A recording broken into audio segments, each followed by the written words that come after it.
të nderuar miqë, shok, banor të Devollit, votues të zonës KZZ numër 73 në qarkun e Korçës.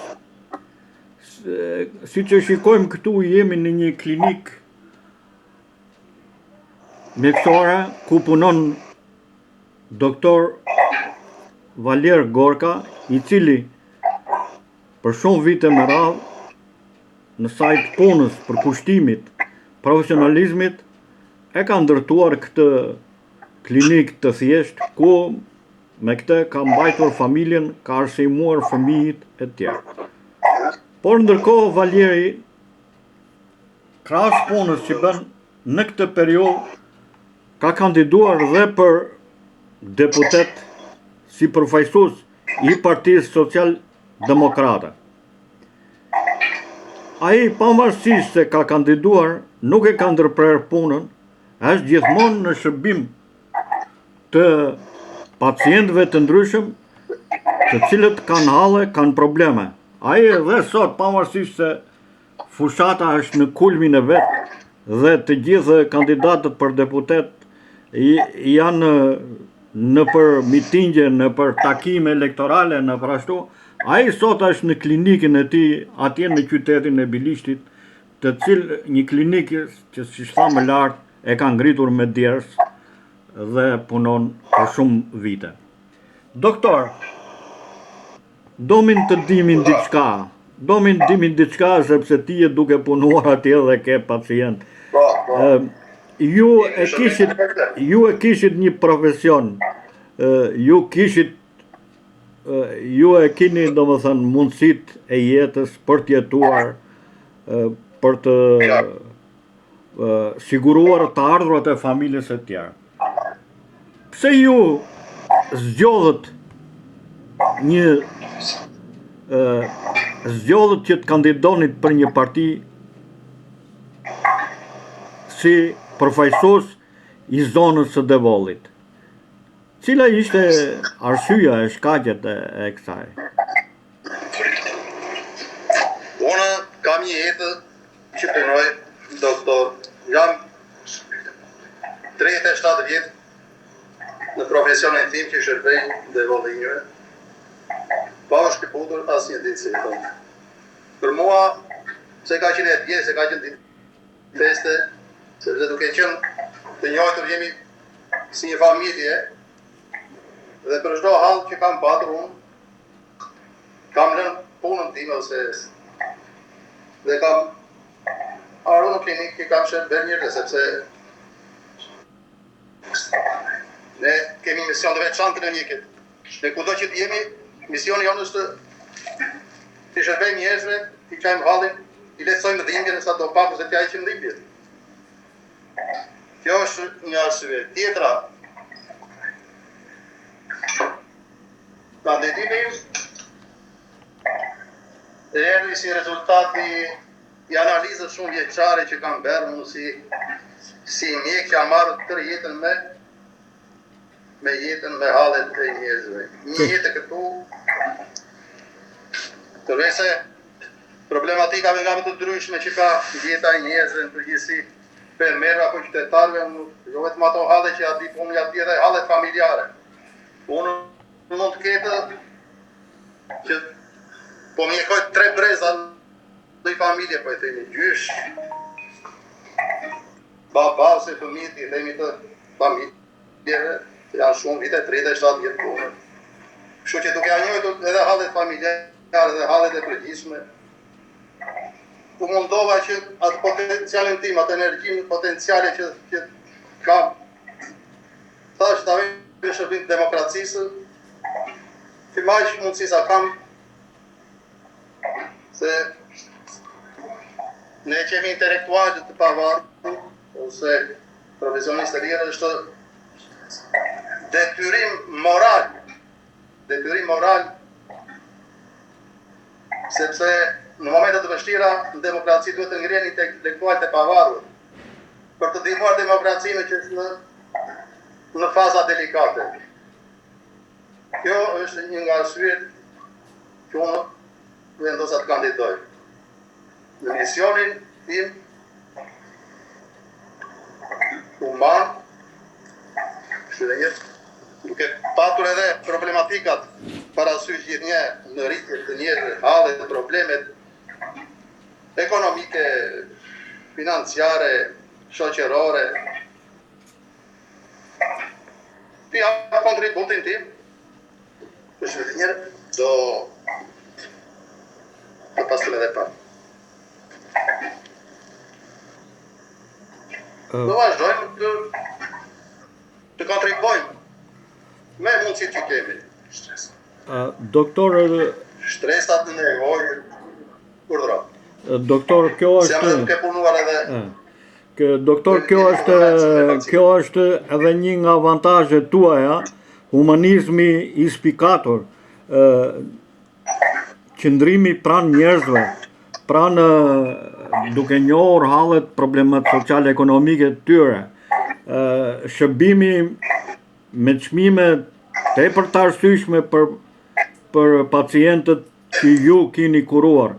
Dhe kjo është e provuar jo vetëm në zonën e Bilishtit, por edhe përtej zonës së Devollit, jashtë kufive, me diasporën, me emigrantët, me pacientë tjerë nga rrethet tjera, dhe kjo është një nga avantazhet tuaja kryesore. Humanizmi juaj, fisnikëria juaj për banorët e Devollit është edhe një nga armët tuaja të forta në këtë fushat. Do të them diçka të vërtetë, domethënë vërtetë dhe reale. Unë në gjithë jetën time kam punuar në përkushtimin të madh. Dhe në profesionin tonë, human, fisnik, çdo shërbim që kemi bërë, nuk e kemi bërë me qëllimin që të na kthejë diçka, një rrest apo i themi në atë ndihmë mesin që kanë njerëzve. Ne kemi punuar gjithë jetën, ose unë ka punuar gjithë jetën, jo të prisja një ditë për shkak që njerëzve ti kërkonja votën për të përfaqësuar ata. Po që ajo ka një ditë që gjithë këndimet që kemi dhënë, gjithë këtë Kontribut. përkushtim, kontribut, dhe erta një moment që marrë ke përsi për apo një kontribut më të madh për të përfaqësuar njerëzit, për t'i transmetuar lart hallet problematika nga më të ndryshme, sepse ka shumë problematika, qoftë në aspektin ekonomik financiar, po edhe në aspektin tjetër që në probleme shëndetësore, mjekësore, që vetëm një mjek mund t'i transmetojë lart aty ku duhet, se ka shumë probleme, njerëz që paguajnë sigurime shëndetësore dhe nuk gjejnë mjekimin e tur, trajtimin e tur, është problem i madh. E shumë problematika tjera që në qoftë se unë do dalë të përfaqësoj njerëz, janë nga temat më problematike që do të gjejnë zgjedhje vetëm nga ana ime, dhe që do të mund t'i ngre vetëm një mjek atje, se nuk mund t'i ngre një përfaqësues tjetër, sepse i di me themel të problematikat.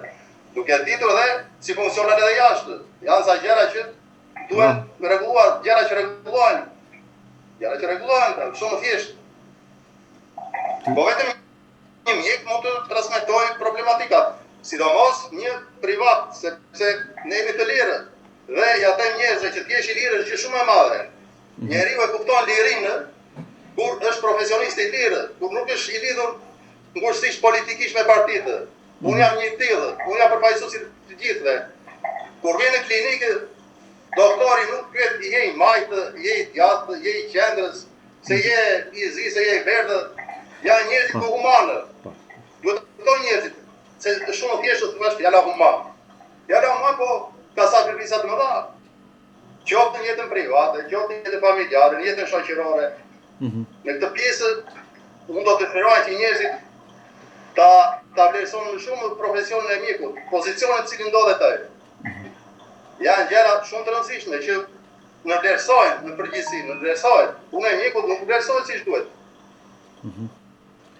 Pra, ju duke qenë një intelektual i pavarur, duke qenë një mjek profesionist, ju do të bëni më të mirën për të përfaqësuar dinjësisht zonën e Devollit, për të ndihmuar në të gjitha problematikat që ka ajo, sidomos për anën shëndetësore, e cila është një nga problemet më të rëndësishme të popullit ton aktualisht.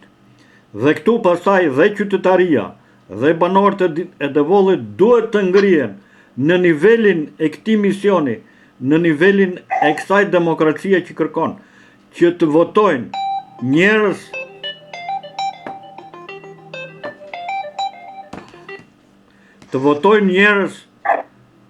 të pavarur, njerëz me integritet moral të lartë, njerëz që kanë guximin të kërkojnë për zonën e vet, të kërkojnë për banorët e zonës. Prandaj që sepse ju nuk i keni ato avantazhe që i kanë dy partitë e mëdha, të cilat aty lidhen interesat e njerëzve, lidhen shumë gjëra që kanë, lidhet pushteti, lidhet paraja, lidhet pislliku. Ju jeni një person i pavarur që doni të fusni një frymë të re, edhe në kuptimin e zgjedhjeve atje. Ju doni që të bëni diçka siç e ka bota e qytetëruar. Dhe unë mendoj që edhe banorët e zonës do ta kuptojnë mirë këtë mesazh që ju përcjellni në këtë fushat. Për t'u ndodhur atyre, për të ngritur mbi këto votimet e tjera ku bazohen interesa në pushtet, në para, në punëra, në probleme të cilat ne kemi parë gjatë fushatave tjera që kanë ndodhur në Shqipëri. Prandaj që ne ju urojmë si banorë të asaj zone që ju të keni sukses dhe t'ja dilni mban kësaj ndërmarrje të vështirë, sepse ju e meritoni këtë, ashtu. S'dua të hajkon, sepse ju keni një detyrë më të madhe sot atje, se keni 3 pacientë të cilët ju po kujdeseni për ta dhe po i kuroni. Ju urojmë shëndet dhe punë të mbarë. Faleminderit, respekte dhe ja kalofshi mirë. Unë do vazhdoj punën, sepse nuk ke nevojë që të bësh mitingje, të bësh ashtu. Le ta shikojnë njerëzit se cili është deputeti i kohëve të sotme, deputeti evropian, deputeti. Unë i kam shërbyer gjithë jetën, po i shërbej dhe do vazhdoj të i shërbej derisa të frymën gjallë, sepse jemi misionar në të pjesë. Le të shikojmë një fitore të pastër me 11 maj. Para shëndetit njerëzve nuk do shikojmë politikën në kuptimin të lemë allergjitë dhe të merremi me politikë. Njerëzit e dinë për mua një jetë të tërë në shërbim, reputacioni im është i punës që i kam ndihmuar, që i kam bërë, sepse nuk jam marrë me politikë asnjëherë, gjithë jetën, absolutisht asnjëherë. Dhe iniciativa të radhë është thjesht për të vendosur diçka në vijë, për të ndihmuar shtresat të nevojë. Këtu është 3 ideja, se gjithë jetën merremi me allergjinë, me njerëz me probleme, nga më të ndryshme. Atëherë doktor, edhe njerë të urojmë shëndet familjarisht dhe fitore të pastër me 11 maj 2025. Faleminderit. Miru të gjofshin.